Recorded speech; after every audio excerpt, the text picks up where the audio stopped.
61 over 211 run 5टी wicket. भारतर अधे खेलाड़ी out हो पाविलियन। संकट थिला भारत, इज्जत बंचाई देले शुभम गिल। 109 बॉल शतक कले शुभम गिल, साथ देले जाडेजा। एबे मजबूत स्थिति भारत। दर्शक बंधु, चली भारत इंग्लैंड मध्य द्वितीय टेस्ट मैच। इंग्लैंड टॉस जीति भारत को बैटिंग देता। भारत बैटिंग करी संकट में पड़ता, कारण केएल राहुल 2 रन आउट होते जिते कि भारत स्कोर 15 रन होता। भारत बैटिंग करी संकट में पड़ता।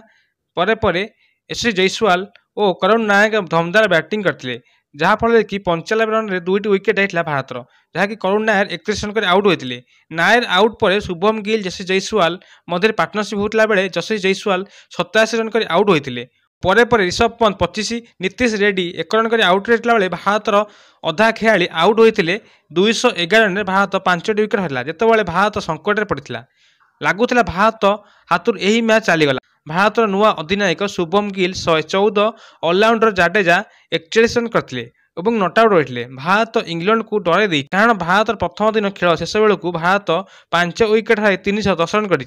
इंग्लैंडर क्रिस होक्स 2टी विकेट नहीं बेले Brydon Carse 1 wicket, Ben Stokes 1 wicket, Shoaib बंसारा 1 विकेट नहीं। सबुठ बड़ कथा है भारत एवं मजबूत स्थिति रही। जिते भारत 5टी विकेट हर 211 रन से संकट में पड़ता, किंतु वर्तमान समय 310 रन 5टी विकेट हर मजबूत स्थिति रही भारत।